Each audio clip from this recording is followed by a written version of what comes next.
ये कोई रैली या धरना प्रदर्शन नहीं है। जैसा कि आपको मालूम है, पिछले 14 दिनों से छात्रों के संघर्ष के समर्थन में जन सुराज परिवार की ओर से और बिहार के युवा होने के नाते मैंने अपनी तरफ से एक प्रयास, एक कोशिश करी है ताकि छात्रों के साथ न्याय हो सके।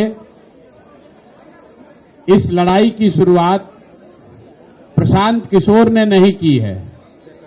इस संघर्ष की शुरुआत बिहार के उन छात्रों ने की जिनका ऐसा मानना है कि बीपीएससी के एग्जाम में भारी अनियमितता हुई और जब ये छात्र गर्दनीबाग में अपनी मांगों को लेकर लोकतांत्रिक तरीके से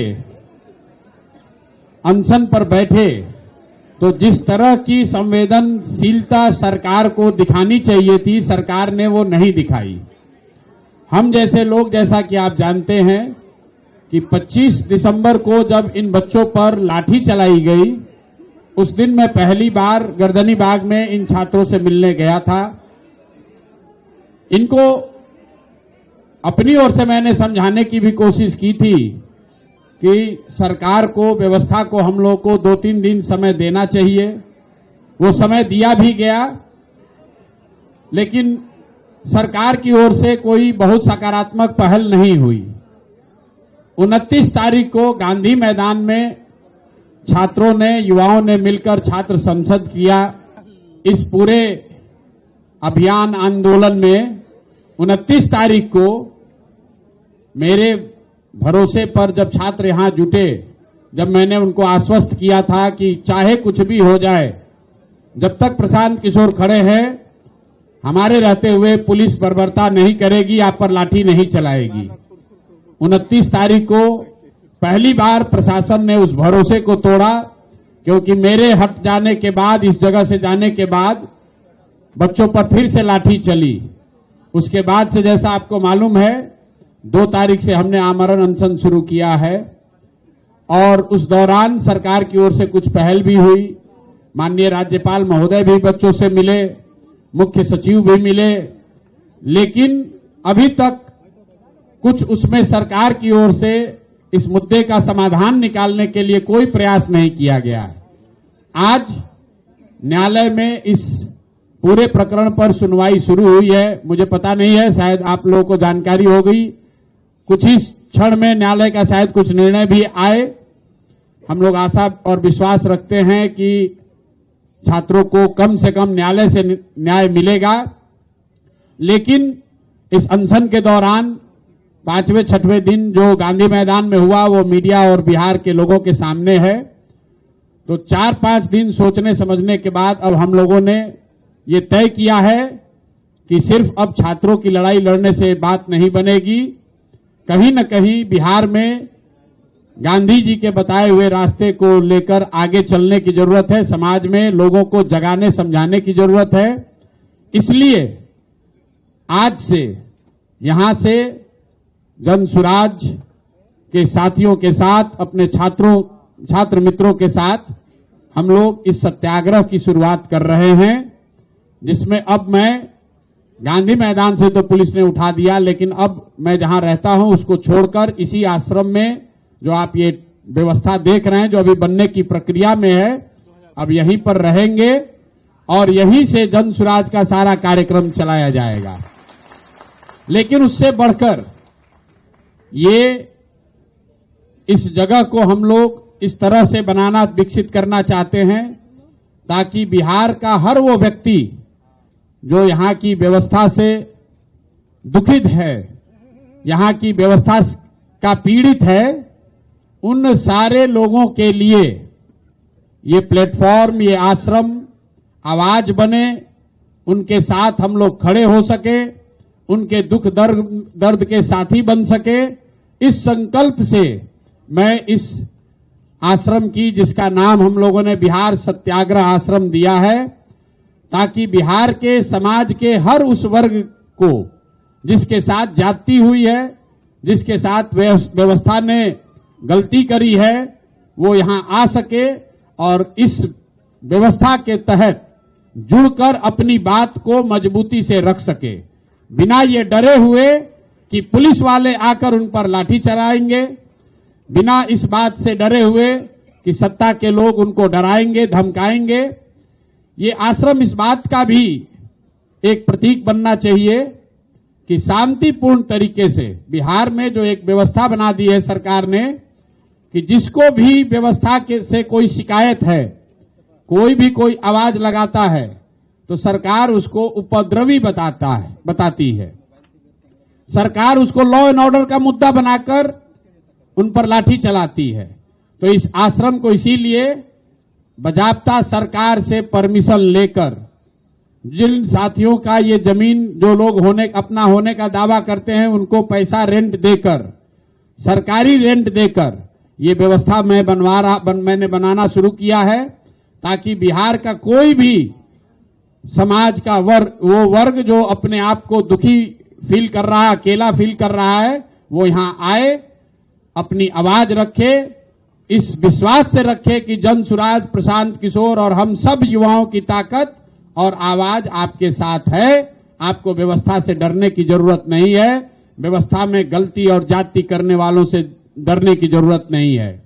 इस आश्रम को शुरू करने के पीछे एक संकल्प ये है कि आने वाले 8 हफ्तों में बिहार से 1 लाख युवाओं को, इसको याद रखिए, 1 लाख युवाओं को इस आश्रम में लाकर सत्याग्रह की ताकत और उसके द्वारा बिहार के समाज की चेतना को पुनर्जीवित करने के लिए ऐसे 1 लाख छात्रों को, युवाओं को यहां से प्रशिक्षित करेंगे ताकि वो जाएं और बिहार की समाज को जगाएं, उनको बताएं, समझाएं कि मेरे भाई, जातीय और धार्मिक उन्माद में पड़कर जब तक वोट देते रहोगे तब तक इसी तरह की असंवेदनशील व्यवस्था को आपको झेलना पड़ेगा। एक बार अपने और अपने बच्चों के भविष्य के लिए, उनके अच्छी शिक्षा के लिए, उनके रोजगार के लिए, बिहार में पलायन बंद हो उसके लिए, किसानों की समृद्धि हो इसके लिए, महिलाओं को रोजगार मिले इसके लिए, इन संकल्पों के साथ ये रास्ता युवाओं को मिले कि सत्याग्रह के जरिए इन संकल्पों को कैसे पूरा किया जा सकता है। इसी उद्देश्य से अगले 8 हफ्ते कम से कम इस आश्रम में रहेंगे, परमानेंट रहेंगे और यहीं से उन युवाओं के साथ मिलकर उनको प्रशिक्षित करके पूरे बिहार के समाज को जगाने समझाने का प्रयास किया जाएगा। और इसी संकल्प को लेकर अब इस सत्याग्रह की यहां से शुरुआत कर रहे हैं। प्रशासन को, सरकार को कोई डरने की जरूरत नहीं है। हम लोग कोई रैली नहीं करने वाले हैं, कोई धरना प्रदर्शन नहीं करने वाले हैं, सरकार पर कोई सड़कों पर तोड़फोड़ नहीं करने वाले हैं, लेकिन बिहार में सत्य की राज की स्थापना हो इसके लिए युवाओं को जगाने समझाने वाले हैं। बिहार में सत्य के राज की स्थापना हो इसलिए ये सत्याग्रह शुरू कर रहे हैं। बिहार के हर बच्चे को, गरीब अमीर बच्चे को अच्छी शिक्षा की व्यवस्था हो इसलिए इस सत्याग्रह को शुरू कर रहे हैं। बिहार के लोकतंत्र को लाठी तंत्र बना देने वाले व्यवस्था के खिलाफ डरे हुए लोग हिम्मत करके खड़ा हो सके इसलिए इस सत्याग्रह की शुरुआत कर रहे हैं। बिहार का हर किसान हरियाणा पंजाब के किसान की तरह धनी और समृद्ध बन सके इसलिए इस सत्याग्रह की शुरुआत कर रहे हैं। बिहार में धरना प्रदर्शन करने वाले लोग, अपनी आवाज उठाने वाले लोग सरकार द्वारा नियंत्रित गर्दनी बाग के किसी एक कोने में बैठकर अपनी आवाज न उठाए, गंगा के किनारे वो बड़ी इस व्यवस्था से खड़े होकर आवाज उठाएं इसलिए इस व्यवस्था को बना रहे हैं। इसी आश्रम में उन छात्रों के लिए भी व्यवस्था बनाई जाएगी जो गंगा के किनारे पढ़ने के लिए मजबूर हैं, जिनके लिए कहीं पढ़ने की सुविधा नहीं है।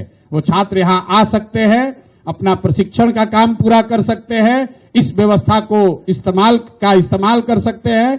आने वाले समय में यहां कम से कम 5000 लोगों के रहने, उनके प्रशिक्षण की व्यवस्था आपको देखने को मिलेगी। इसी संकल्प के साथ हम लोग शुरुआत कर रहे हैं। अभी कोर्ट का निर्णय आएगा तो शायद आपके और उससे जुड़े हुए कुछ सवाल भी होंगे। आप में से कुछ लोग ये भी शायद पूछना चाह रहे होंगे कि आज आप अनशन क्यों खत्म कर रहे हैं। मैंने अपने से आज का दिन तय नहीं किया था, लेकिन ऊपर वाले की आप बनाई हुई जो व्यवस्था है वो देखिए। आज ही न्यायालय में इस केस की सुनवाई शुरू हुई है और संजोग ऐसा बना है कि आज मैं अनशन को भी खत्म कर रहा हूं और यहां से बिहार में सत्य के राज की स्थापना के लिए सत्याग्रह की शुरुआत कर रहे हैं और आप सबका आशीर्वाद, आपके गुड विशेष की जरूरत है। ये आपका जो सत्याग्रह है सिर्फ 8 हफ्ते के लिए है या फिर अनवरत चलते रहेगा? देखिए, अभी तो जैसा आपने देखा होगा 2 दिन पहले प्रशासन इस व्यवस्था को बनाने की इजाजत भी नहीं दे रहा था, लेकिन मैं प्रशासन का शुक्रगुजार हूं कि उनको बात समझ में आई और उन्होंने इस व्यवस्था को बनाने की इजाजत दी है। तो जब तक गंगा जी का पानी यहां नहीं आएगा और अगर प्रशासन उससे पहले हम लोग को यहां से हटाता नहीं है, तब तक हम लोग इस आश्रम को और बड़ा बनाएंगे, बेहतर बनाएंगे। और जैसा मैंने आपको कहा, बिहार का हर वो वर्ग जो अपने आप को असहाय महसूस फील कर रहा है, जो अकेला फील कर रहा है, जो व्यवस्था से, सरकार से डरा हुआ है, ये आश्रम के दरवाजा तो इसमें दीवार है नहीं, ये आश्रम उसके लिए खुला है, वो यहां आ सकता है। वो बच्चे जो बिना किसी ट्रायल के जेल में हैं, उन बच्चों की आवाज यहां से उठनी चाहिए। हर वो परीक्षा जिसमें पेपर लीक हो जाने के बाद छात्र ये सोचते हैं मैं कहां जाऊं, वो यहां आ सकते हैं। हर वो वर्ग जिस पर सरकार ने लाठी चलाया है और वो लाठी खाकर अपने गांव में चले गए हैं, उनसे आग्रह है वो आप वापस आइए, इस पूरी व्यवस्था, इस अभियान, इस सत्याग्रह का हिस्सा बनिए, एक दूसरे की ताकत बनिए और हम लोग पूरी ताकत से आपके साथ रहेंगे। तो कम से कम होली तक, 8 हफ्ते तक इसको जरूर चलाएंगे, क्योंकि इसकी जो व्यवस्था है इसमें हम लोग की समझ है कि 1 लाख बच्चों को प्रशिक्षण देने के लिए, सत्याग्रह की भावना, सत्याग्रह के कार्यक्रम से जोड़ने के लिए कम से कम 8 हफ्ते का समय लगेगा। अगले 3 दिन में 20 तारीख से यह प्रशिक्षण का यह कार्य शुरू होगा। मैं आज से ही यहीं पर रहूंगा, लेकिन 20 तारीख से लेकर 11 मार्च तक 1 लाख बच्चों को गांधी जी के बताए हुए रास्ते पर सत्याग्रह के जरिए अपने अधिकारों को मनवाने के लिए, बिहार में बेहतर व्यवस्था बनाने के लिए जो प्रयास हम लोग करना चाहते हैं, ये पूरी व्यवस्था उसके लिए समर्पित है। प्रशांत जी, एक सवाल होगा, जिस तरह से पूरा जो आंदोलन है, आपने शुरू से आंदोलन किया, उसके बाद जिस तरह से गांधी मैदान में जिस तरह से आपके साथ बर्ताव हुआ, प्रशासन ने किया, उसके बाद आप कोर्ट का रुख भी जिस तरह से छात्रों ने किया, सुप्रीम कोर्ट से ये माननीय हाईकोर्ट में आया है मामला, कुछ देर के बाद फैसला भी आएगा। छात्रों के अगर पक्ष में ये फैसला होता है तो ठीक है, और अगर फैसला कुछ और आता है तो आगे की रणनीति क्या होगी? छात्रों के पक्ष में फैसला आएगा, क्योंकि हम लोगों का विश्वास है कि जो बात छात्र उठा रहे हैं वो सही बात है। न्यायालय पर हम लोग का यकीन है और जैसे सरकार को भी बात समझ में आ रही है कि आप इस आश्रम को नहीं रोक सकते, उसी तरह हम लोग का पूरी तरीके से जो गांधी के बताए हुए मार्ग हैं उस पर हम लोग का यकीन है। अगर न्यायालय से न्याय नहीं मिला, हाईकोर्ट से नहीं मिलेगा, सुप्रीम कोर्ट में जाएंगे। सुप्रीम कोर्ट से मामला हाईकोर्ट में नहीं आया है, मामला पहली बार हाईकोर्ट में ही दायर किया गया है। सुप्रीम कोर्ट में किसी ने मामला दायर किया था जिसको सुप्रीम कोर्ट ने टेक्निकल आधार पर खारिज कर दिया कि पहले आप हाईकोर्ट में जाइए। आज सुनवाई हुई है, निर्णय आने दीजिए। हम लोग का ये जो प्रयास है, ये पिछले 1 महीने में आंदोलन हमने नहीं शुरू किया है, आंदोलन बच्चों ने शुरू किया है और इन लोगों ने हमारे जैसे लोगों को सिखाया, ये प्रेरणा दी कि नहीं, मुझे भी इनकी आवाज में आवाज अपनी जोड़नी होगी। लेकिन अब विषय सिर्फ छात्रों का नहीं है, समाज में बहुत सारे ऐसे वर्ग हैं जिनके साथ जाती हुई। आप बताइए, अगर प्रशांत किशोर और पूरे मीडिया के सामने मेरे साथ जो जय गांधी मैदान में हुआ, तो बिहार का कोई अल्पसंख्यक लड़का किसी गांव से पुलिस वाला उठाकर ले जाता है, उसके साथ क्या बीतती होगी। कोई दलित समाज का लड़का, कोई अति पिछड़ा समाज का लड़का, कोई गरीब घर का लड़का, उसको पुलिस किसी गलत कानून में भी पकड़कर ले जा रही है, उसको कोई पूछने वाला नहीं है। सिर्फ शराबबंदी के मामले में 1 लाख से ज्यादा लोग अंडर ट्रायल जेल में बंद हैं। ज्यादातर जो लोग जेल में बंद हैं वो गरीब, पिछड़े, अल्पसंख्यक, दलित समाज के लोग हैं। समाजवाद, सामाजिक न्याय की राजनीति करने वाले लोग, उनकी कोई चिंता नहीं कर रहा है। उन सब की आवाज यहां से उठे, इसके लिए ये सत्याग्रह शुरू कर रहे हैं। एक व्यवस्था बननी चाहिए। ये सिर्फ टेंट का सेटअप नहीं है, ये हम लोग का आत्मविश्वास है कि नहीं, कोई बिहार में अपने आप को कमजोर व्यक्ति अकेला ना समझे। अगर व्यवस्था आपके खिलाफ, ये जो सरकारी काम काज में बाधा का कानून का इस्तेमाल करके लोगों का आवाज दबाया जा रहा है, उसके खिलाफ ये आवाज है। और जो 6 तारीख को हुआ है, एक भी पदाधिकारी को छोड़ेंगे नहीं। अगले 2 दिन के अंदर, आपको बता दे रहे हैं, 2 दिन के अंदर जितने भी पदाधिकारी, प्रशासनिक पदाधिकारी उसमें शामिल हैं, वो क्रिमिनल रीट के लिए तैयार हो जाएं। उन पर कोर्ट में भी केस होगा, ह्यूमन राइट्स में भी जाएंगे। बिहार में ये मापदंड तय फिर से किया जाएगा कि यहां पर लोकतंत्र है, ये लोकतंत्र की जननी रही है, इसको लाठी तंत्र बनाने की अनुमति किसी को नहीं दी जा सकती है। और अगर कोई लाठी तंत्र बनाया है तो बिहार के युवा, हमारे जैसे लोग पूरी ताकत से खड़े होंगे, डरने वाले नहीं है। गांधी जी के मूर्ति के नीचे से हटाया तो गंगा जी के गोद में आकर बैठ गए। और ये जो गांधी जी की मूर्ति पीछे लगी हुई है, ये सरकार का चरित्र भी दिखाता है। ये बिहार के बच्चों ने बनाया है, जरा देखिए इसको पीछे। सरकार के और यहां के अपने आप को गांधी के फॉलोअर कहने वाले मुख्यमंत्री जी के कहने पर ये यहां के बिहार के कुछ बच्चों ने इस मूर्ति को बनाया है। और बनाने के बाद इस सरकार ने उन बच्चों को पैसा तक नहीं दिया, तो उन बच्चों ने इस मूर्ति को हम लोग को दिया। कितना बड़ा अन्याय हुआ है वो देखिए। गांधी की मूर्ति बनाने वालों के साथ इस व्यवस्था ने इतना बड़ा अन्याय किया है। आप लोग तो पत्रकार हैं, जरा पता कीजिए कि ये मूर्ति किसने बनाई है। ये बिहार के कलाकार बच्चों ने बनाई है और बहुत शौक से बनाया था, संग्रहालय में रखने के लिए। और उन बच्चों ने अपना पैसा लगाकर, लोगों से उधार लेकर इसको बनाया और इस व्यवस्था ने उनको कोई गांधी से मतलब नहीं है, इसीलिए इस मूर्ति को लाकर यहां लगाए हैं।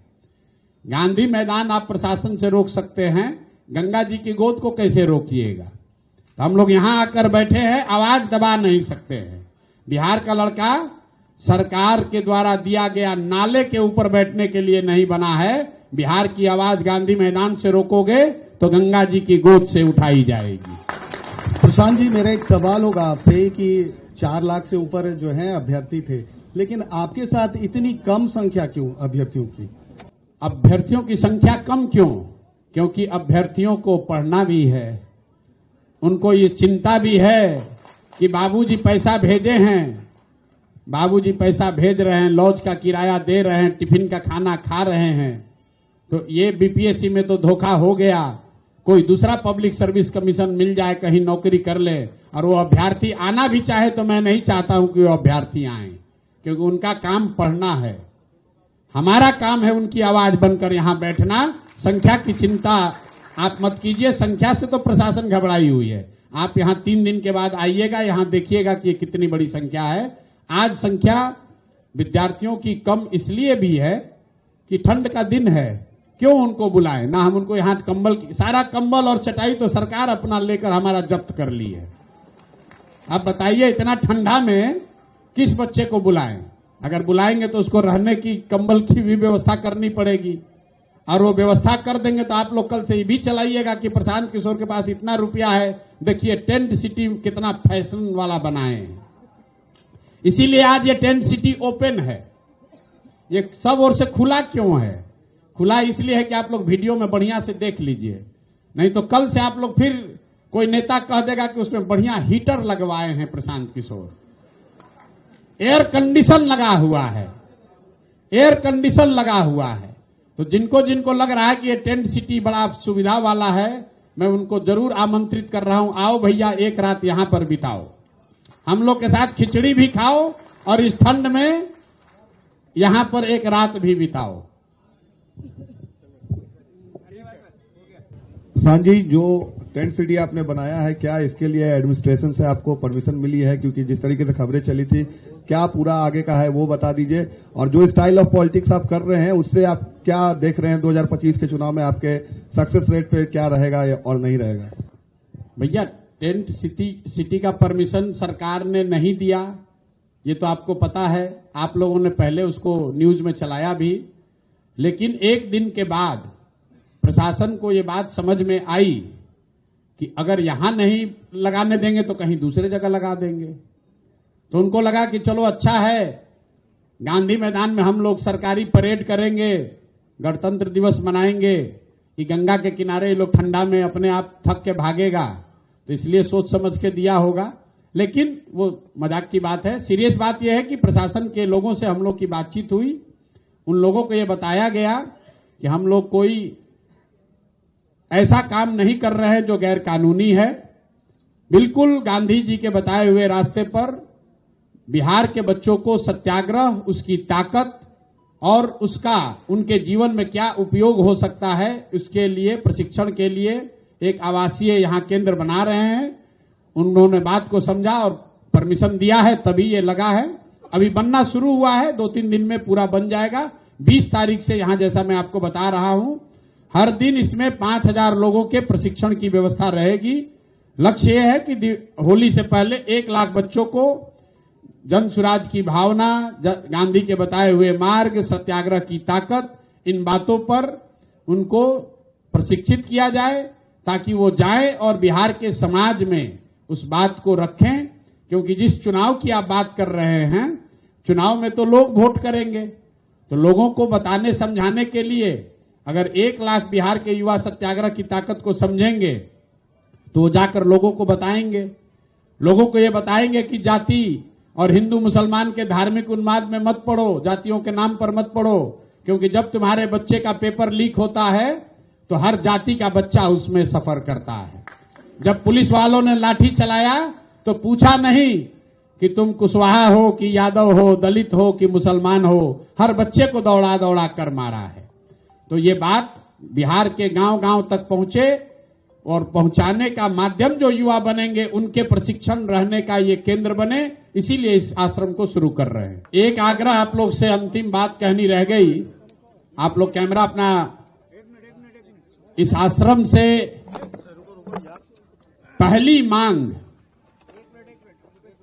पहली जो मैं मांग रखना चाहता हूं कि बिहार के मुखिया, चुने हुए मुखिया या व्यवस्था से अपने आप को चुनकर मुखिया बनाने वाले नीतीश कुमार की मानसिक स्थिति की जांच हो और नीतीश कुमार, और इसको सीरियसली लीजिए, मैं ये मांग करता हूं कि बिहार के 13 करोड़ लोगों का नेतृत्व जो व्यक्ति कर रहा है, उनकी मानसिक स्थिति, मानसिक मेंटल हेल्थ पर सरकार आधिकारिक तौर पर एक विज्ञप्ति, एक रिपोर्ट जारी करे कि क्या मानसिक तौर पर नीतीश कुमार स्वस्थ हैं बिहार को चलाने के लिए और बिहार के लोगों की समस्याओं को सुलझाने के लिए। क्योंकि ये बहुत 2 साल से ये चर्चा चल रही है कि नीतीश बाबू स्वस्थ नहीं हैं। पिछले 14 दिन के अनशन में कई माध्यमों से जो मुझे समझ में आई बात कि शायद मानसिक तौर पर नीतीश बाबू की स्थिति ये नहीं है कि कोई भी निर्णय वो स्वयं से ले पाए। तो मैं आपके माध्यम से इस आश्रम से पहली मांग रखता हूं कि यहां पर मेडिकल पैनल बने, सरकार खुद से बनाए, अपने ही डॉक्टर से जांच करवाए, लेकिन कम से कम ये बताए कि नीतीश बाबू की मानसिक स्वास्थ्य की स्थिति क्या है। ये बिहार के लोगों के लिए चिंता का कारण होना चाहिए कि अगर हम लोग का मुखिया, हम लोग के मुख्यमंत्री मानसिक तौर पर स्वस्थ नहीं हैं, तो अगले 10-11 महीने चुनाव होने तक बिहार को कौन चला रहा है, नीतीश जी उसमें कितनी उनकी भूमिका है, क्या मानसिक तौर पर वो चलाने की स्थिति में है या नहीं है, इस पर जरूर एक आधिकारिक टिप्पणी या रिपोर्ट आनी चाहिए। बहुत बहुत धन्यवाद।